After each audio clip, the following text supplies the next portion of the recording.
Meus irmãos e irmãs, muito boa noite, a graça e a paz do Senhor Jesus. Nós vamos abrir a palavra de Deus no Evangelho de João, capítulo 1, e vamos ler os versículos 6 a 13.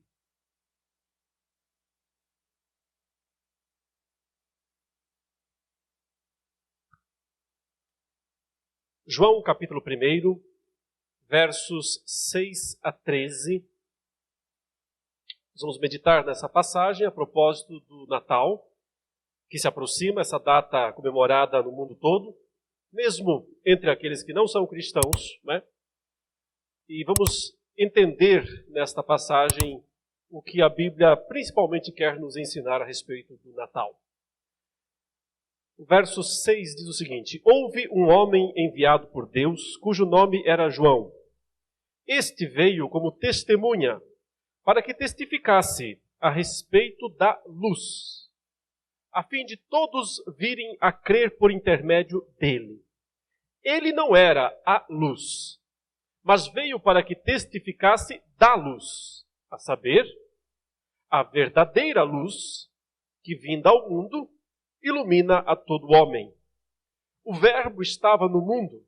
O mundo foi feito por intermédio dele, mas o mundo não o conheceu. Veio para o que era seu, e os seus não o receberam.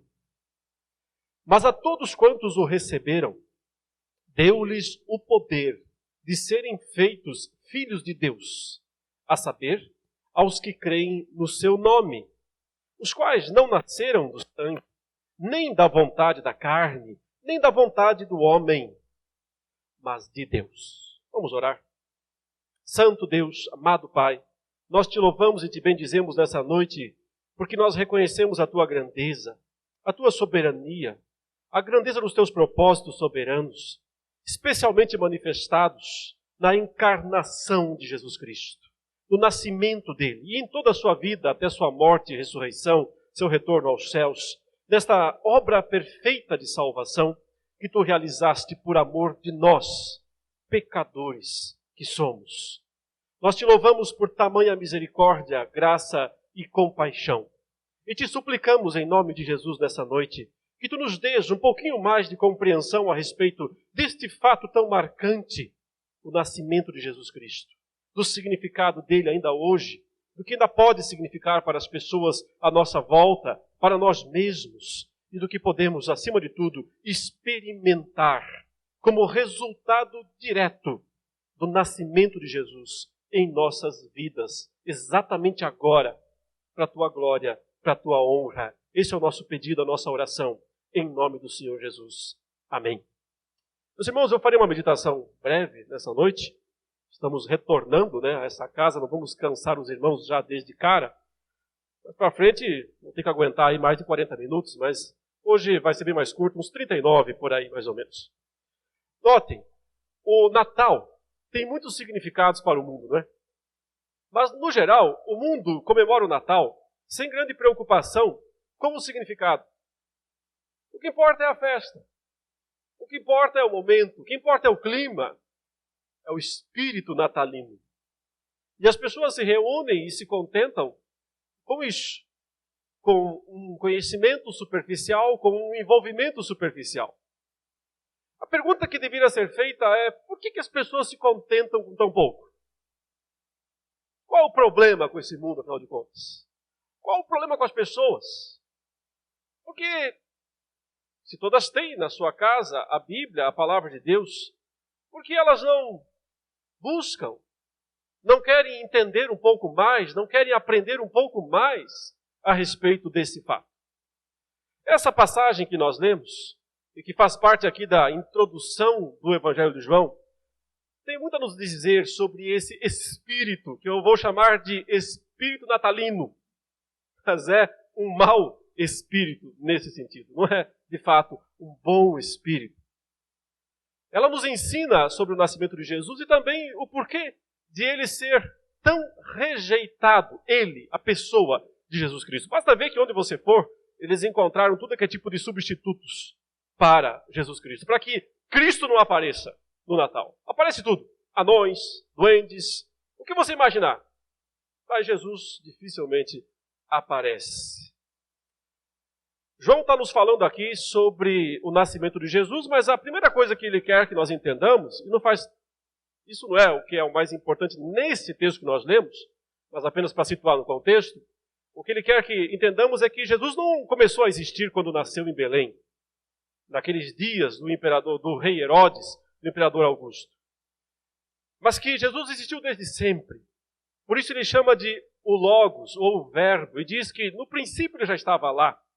E que ele, como Deus, a teologia nos explica, a segunda pessoa da Trindade, Deus, foi o responsável pela criação de tudo, pela existência de todas as coisas. Mas João está preocupado especialmente, e o João que eu estou falando é o que registrou, portanto é o evangelista. Tem outro João aqui, né? São 2 Joões nessa passagem. O evangelista quer nos dizer, acima de tudo, o que representa o nascimento de Cristo, a sua vinda a este mundo. Sim, ele existiu desde sempre. Mas quando ele se encarnou, é que vimos a sua glória. É que podemos então entender quem ele é de fato. E usufruir dos imensos benefícios deste nascimento do Senhor Jesus. Ele começa, então, o evangelista, nos falando de outro João. Aquele que preparou o caminho do Senhor. E que nós o chamamos de o Batista. O João Batista. Esse é o que está mencionado aqui no versículo 6. Quando João, o evangelista, diz: houve um homem enviado por Deus, cujo nome era João. Esse é o Batista. O João Batista, veio como testemunha para que testificasse a respeito, veja essa expressão aí, da luz. E é interessante que João, o evangelista, utilize esse termo, essa expressão. E, aliás, é a expressão que ele mais usa nesse capítulo aqui, para descrever Jesus. Luz. A luz. João Batista foi aquele que foi enviado para dar um testemunho a respeito da luz, que é Jesus, a fim de todos virem a crer por intermédio dele. Aqui João, o evangelista, faz uma dissociação importante. Ele diz, ele, o Batista, no verso 8, não era a luz. Perguntando, por que será que ele fez isso, né?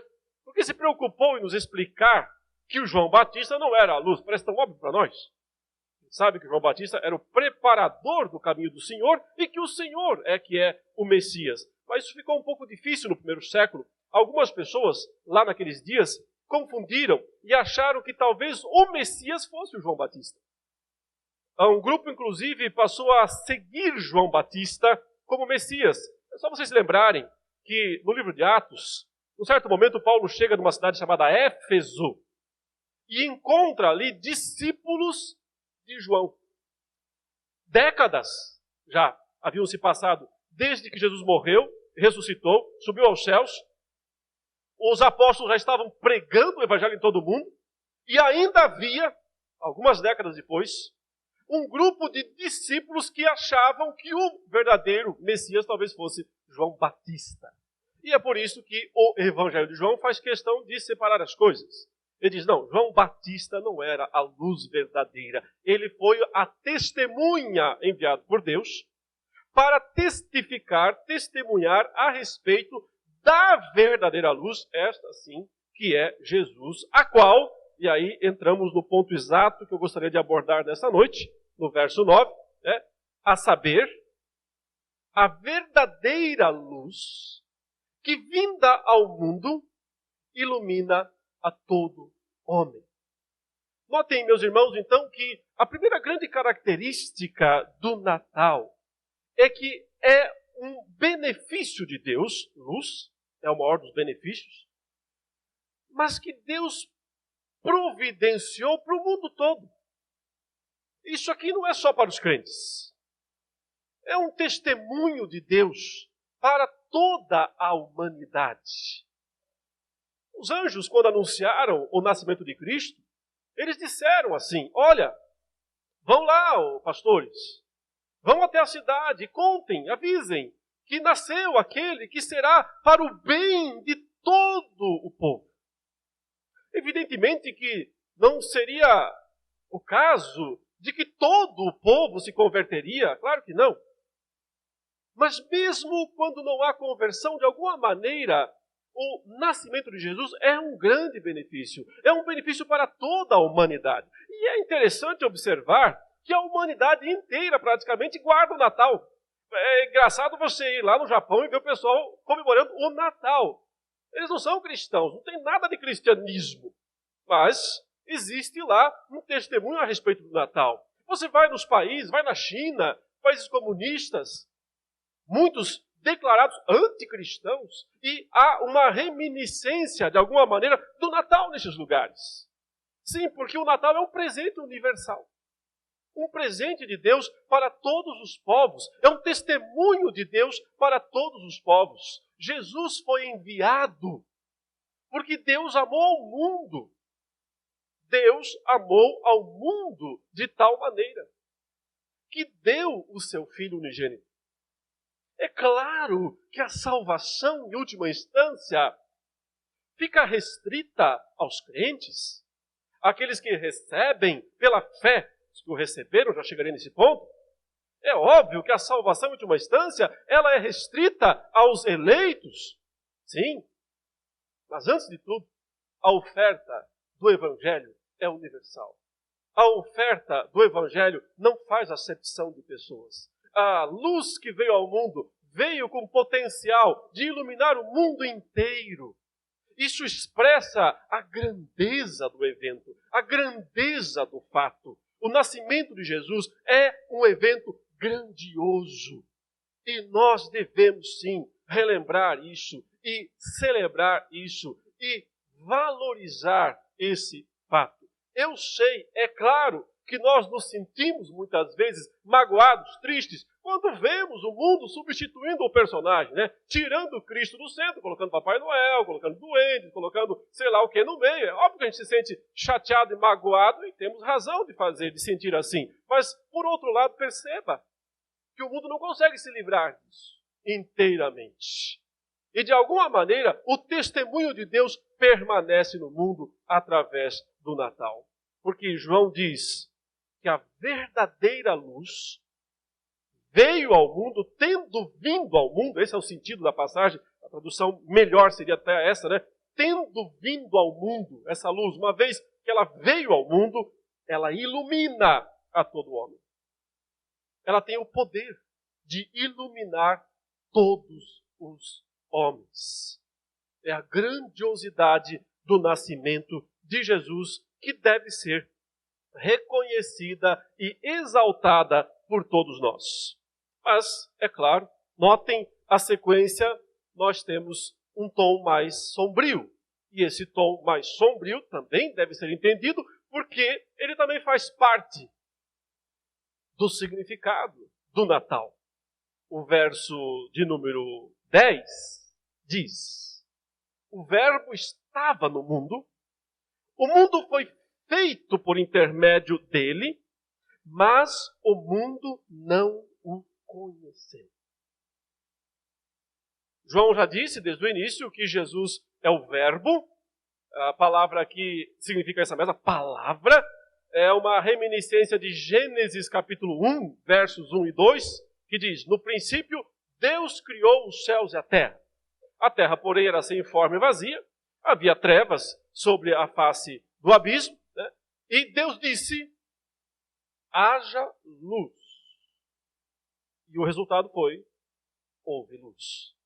Então notem, a palavra criadora, a ordem de Deus, a ordem direta de Deus, que trouxe à existência o mundo do nada, é Jesus Cristo.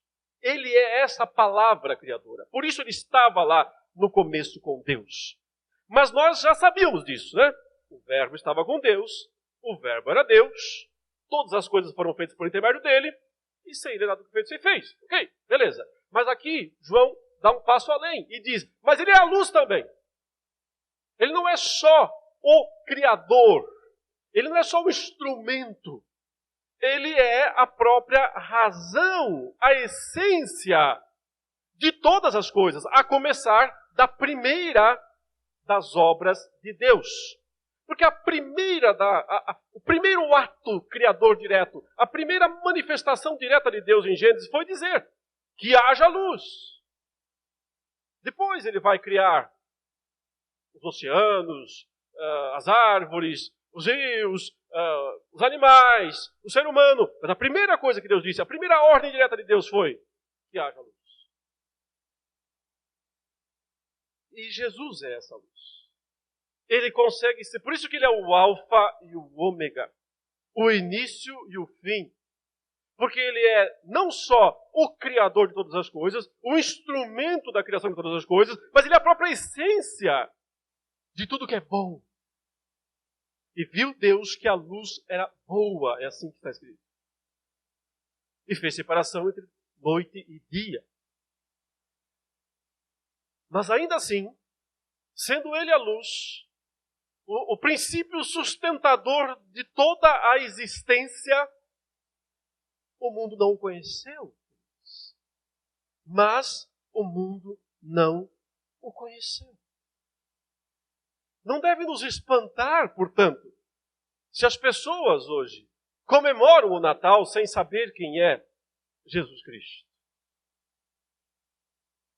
Porque, no fundo, o mundo tem esse desconhecimento a respeito da pessoa de Jesus Cristo. Razão pela qual Cristo precisa de testemunhas. Pessoas que anunciem, proclamem ao mundo quem é Jesus Cristo. A primeira delas está aqui. O próprio João Batista foi enviado para que as pessoas viessem a crer, o texto diz, por intermédio dele. As pessoas não passarão a crer em Jesus Cristo automaticamente, por si mesmas, por um estalo que elas têm lá no seu íntimo ou reservadamente. As testemunhas são necessárias. As pessoas que entendem quem é Jesus Cristo têm a responsabilidade de anunciar ao mundo quem é Cristo. A esse mundo que o adora como um Deus desconhecido. De alguma maneira, o mundo sempre adora Deus, mesmo que para o mundo Deus seja um desconhecido. E aqui Jesus é o grande ilustre desconhecido do Natal. Ele foi isso nos seus dias, quando ele nasceu, ele foi o ilustre desconhecido. Ele continua hoje da mesma maneira. As pessoas o conhecem pelo nome, mas as pessoas não o conhecem pelo que ele é, como ele é, quem ele é. Então, esse desconhecimento a respeito de Cristo faz parte, infelizmente, do próprio significado do Natal. Foi assim desde o começo. E nós não poderíamos esperar algo diferente nos dias atuais.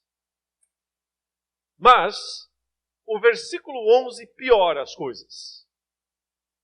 Porque o versículo 11 torna ainda mais específica ou específico esse desconhecimento. Note que o verso 11 diz assim: veio para o que era seu, e os seus não o receberam.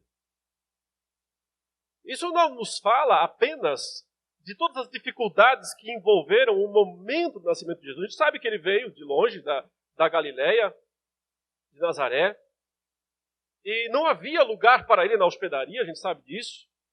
E ele teve que nascer num local não muito apropriado, mostrando desde o início a rejeição do mundo ou das pessoas para com ele. Mas aqui há algo mais profundo ainda do que esta primeira rejeição. Não receber, não o aceitar, colocá-lo para fora, deixá-lo na estrebaria.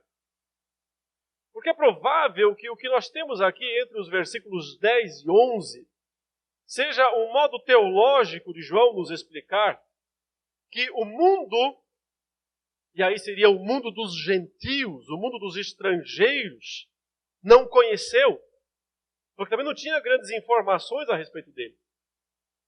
Mas o que ele chama aqui de os seus, veio para o que era seu, e os seus não o receberam.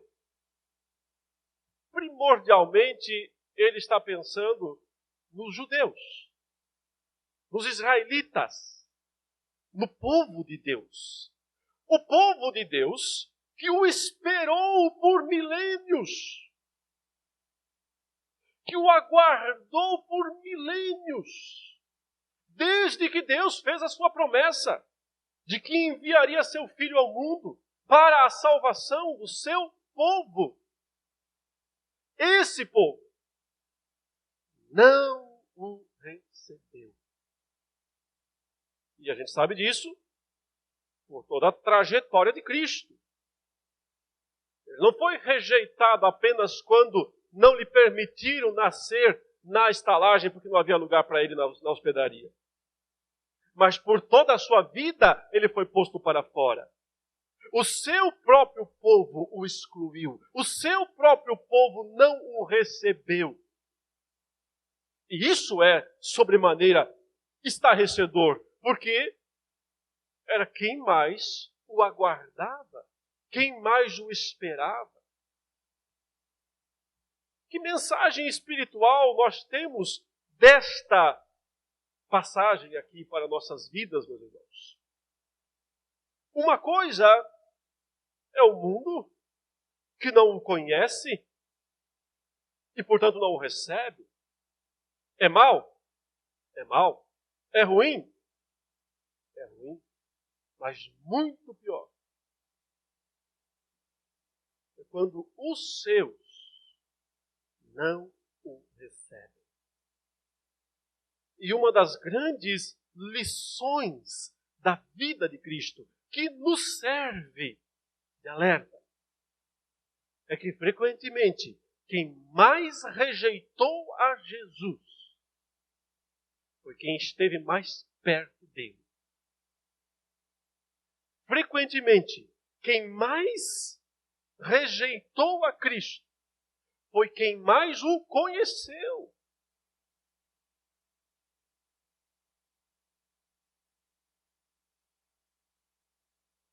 Os líderes religiosos,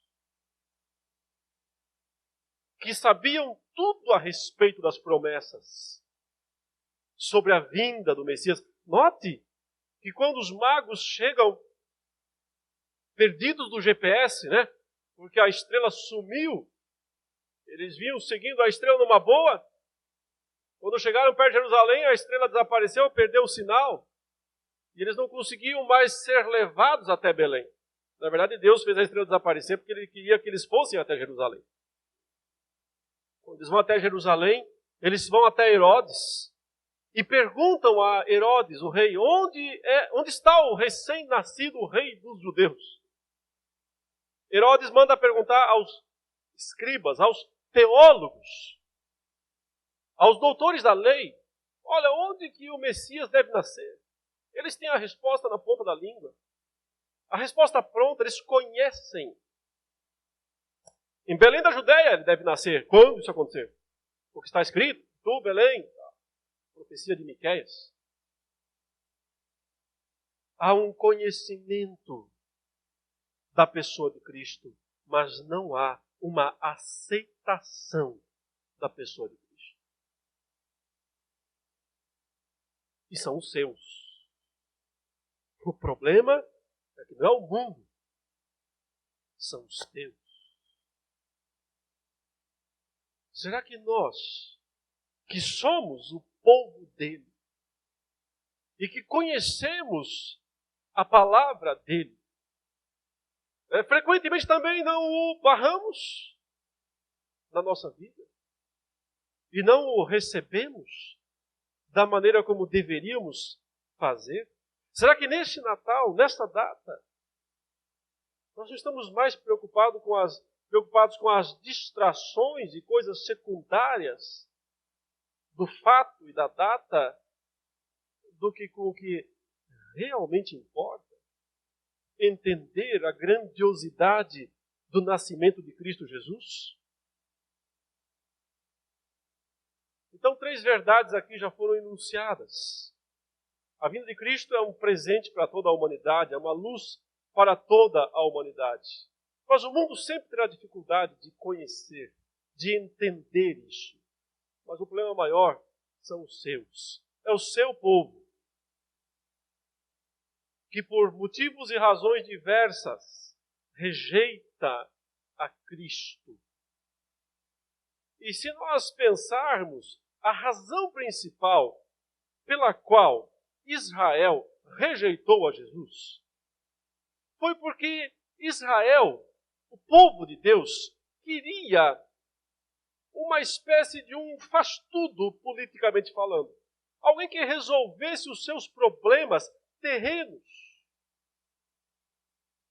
O que o povo de Deus dos dias de Cristo queria era alguém que solucionasse os seus problemas terrenos. Eu estava interessado em alguém que vinha para resolver os seus problemas espirituais. Esse foi o motivo pelo qual, basicamente, o povo de Deus não o recebeu. Não o recebeu porque havia criado uma imagem falsa, idolátrica do Messias. Fez um molde. O Messias é isso aqui. Um molde pronto. Quando aparecesse algum, eles tentavam encaixar. Encaixou? Igual aquelas caixinhas lá para embarcar, né? O avião hoje em dia que tem lá. Eles têm que encaixar a mala dentro. Se não encaixar, vai ter que pagar o despacho da bagagem. Israel fez uma caixa. Esse é o Messias. Tem que caber aqui dentro. Se não coubesse, descarta. Não é. É óbvio que Jesus não se encaixava naquela descrição que eles tinham criado de forma idolátrica a respeito de Jesus. E por isso também o Senhor foi rejeitado. Mas há uma razão mais profunda para essa rejeição. Porque o mundo não quer a luz. Porque o próprio povo de Deus rejeita a luz verdadeira. A explicação está no capítulo 3 de João. Gostaria que você fosse até lá e visse comigo os versículos 19 a 21, que nos dão o motivo, a razão pela qual o mundo não o conhece e o povo dele o rejeita. O julgamento é este, que a luz veio ao mundo e os homens amaram mais as trevas do que a luz. Por quê?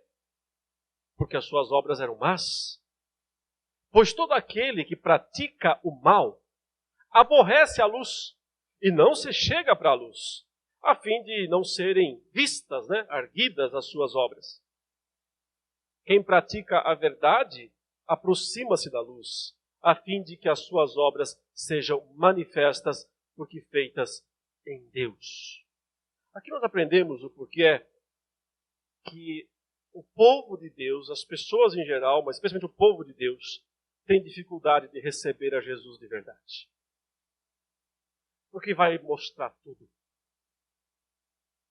Porque nada vai ficar escondido mais. Nada vai ficar oculto. Porque ele passa um raio-x de verdade na nossa vida. Quando alguém se aproxima da luz, as imperfeições aparecem. No escurinho dá para ver. Mas diante de Jesus, a luz verdadeira, ninguém se esconde. Expor-se não é fácil.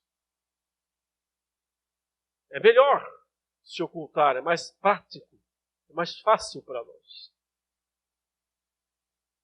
Receber a Jesus, portanto, significa ter a coragem de se abrir, de se expor, de se mostrar, sem máscaras, sem escudos, sem disfarces. E por isso é tão difícil. E Por isso o mundo cria os seus personagens para o Natal, mas também por isso os cristãos criam os seus próprios personagens para o Natal. Porque eles não nos ameaçam, mas a luz nos ameaça. Jesus Cristo, sim, nos ameaça. Porque revela o que nós, de fato, somos. Mas graças a Deus, que nessa passagem nós temos os versículos 12 e 13, que nos dão o outro lado, que nos mostram o grande objetivo de Deus com o Natal, com o nascimento de Cristo. Mas a todos quantos o receberam, ou seja, nem todos o receberam, mesmo do seu povo, mas aqueles, todos quantos o receberam, deu-lhes o poder de serem feitos filhos de Deus, a saber, aos que creem no seu nome. Os quais não nasceram do sangue, nem da vontade da carne, nem da vontade do homem, mas de Deus. Notem, meus irmãos, que aquilo que basicamente aconteceu com o próprio Jesus precisa ser reproduzido na vida do seu povo. E, de fato, isso acontece. Como é que Jesus foi gerado? Como é que ele nasceu? Essa é a pergunta para você entender. Como ele nasceu?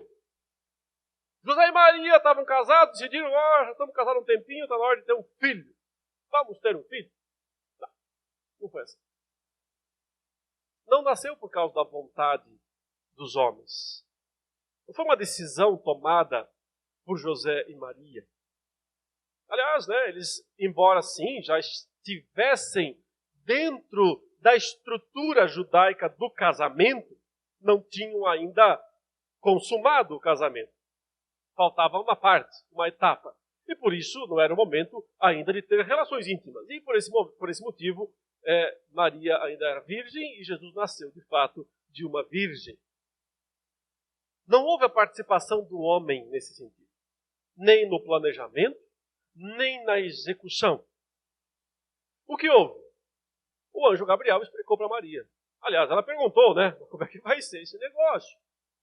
Eu não sou casado ainda, Não tenho relacionamento com homem algum e o senhor está me dizendo que eu vou ter um filho? Como é que vai ser esse negócio? Então, o anjo Gabriel explicou. Gabriel? Explicou lá. Certo? Disse, olha, vai ser assim. O Espírito de Deus vai descer sobre você. E ele, o Espírito Santo, vai envolver você com a sombra dele. E vai gerar no seu ventre um ser santo. Que você depois vai dar o nome de Jesus, porque ele salvará o seu povo dos pecados deles. Então, algo extremamente sobrenatural, único em toda a história, que jamais havia acontecido. Um evento absolutamente único e sobrenatural aconteceu quando o Espírito Santo desceu sobre Maria e gerou, pelo poder, pela onipotência de Deus, um ser ali no ventre de Maria. Esse ser, embora espiritualmente existisse desde sempre, contudo, aquele corpo ainda nunca existiu, foi criado ali, o seu embrião, e uniu-se de uma maneira, para resumir, incompreensível para nós, as duas naturezas de Cristo, a divina e a humana.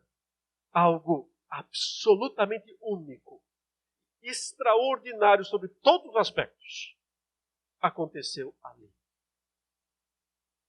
Por isso tão grandioso, tão espetacular, tão digno de ser relembrado. Mas que, agora, nos é dito, nos é ensinado aqui, de uma forma também sobrenatural, absolutamente maravilhosa e surpreendente, acontece em cada um de nós. Quando? Quando o recebemos. Mas a todos quantos o receberam, deu-lhes o poder de serem feitos filhos de Deus. Do mesmo modo que o Espírito Santo criou o Filho de Deus no ventre de Maria, o Espírito Santo vem sobre a vida daqueles que o recebem pela fé, creem no seu nome. O que significa receber a Jesus? Crer no nome dele, João explica. Essas pessoas passam pela mais genuína e extraordinária e espetacular experiência espiritual que existe. São feitos filhos de Deus. Há uma palavra interessante nesse texto. Ele diz, deu-lhes o poder de serem feitos filhos de Deus. Poder. Na língua grega há muitas palavras para descrever poder. Eu conheço umas 7, 8 pelo menos. Toda significa poder. Mas a que foi usada aqui, normalmente não é usada para significar poder. Por isso é um pouco curioso porque os tradutores preferiram usar esse termo, deu-lhes o poder de serem chamados filhos de Deus. A palavra significa essencialmente autoridade. E é uma das minhas palavras favoritas no Novo Testamento para quem conhece os meus estudos sobre aquele assunto da grande batalha escatológica.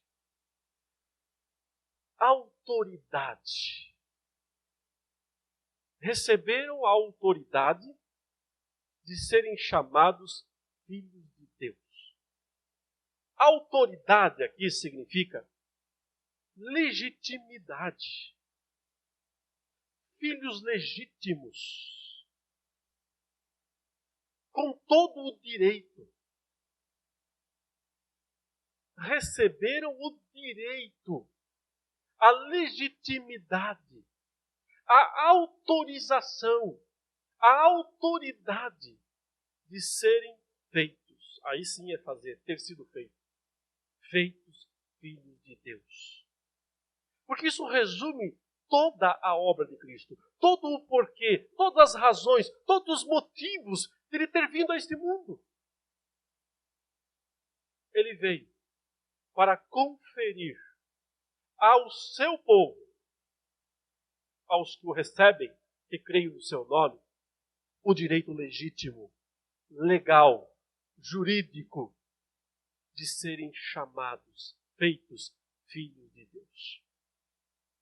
Tanto a legitimidade quanto a energia necessária, a força necessária, nos é dada ou nos são dadas através de Jesus Cristo. É desse modo que nós devemos lembrar do Natal, por esse motivo, essencialmente. Porque ele representa que Deus não deu apenas uma nova oportunidade para o mundo. No começo, as trevas estavam lá. E Deus disse, haja luz, e houve luz. O nascimento de Cristo é um novo recomeço para o mundo. É a luz verdadeira que vem ao mundo para iluminar todo o homem. É a nova criação de Deus. Mas essa nova criação de Deus é interiorizada, particularizada, quando você o recebe pela fé.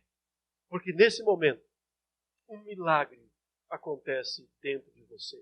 Tão grandioso quanto aquele que gerou Jesus, a vida humana de Cristo, no ventre de Maria. Esse poder gera a nova criatura que você é. Gerou a nova criatura que você é hoje, se você já é.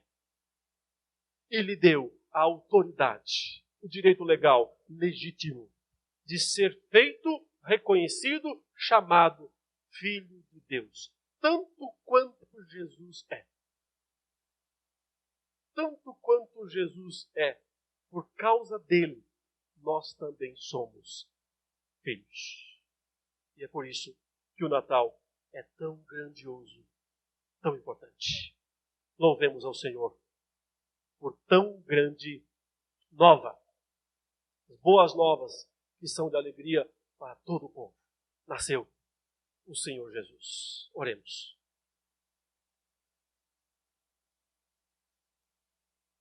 Glórias sejam dadas, ó Deus, das maiores alturas, como os anjos cantaram, como todos aqueles que participaram, viram o fato acontecer e reconheceram a grandiosidade desse fato.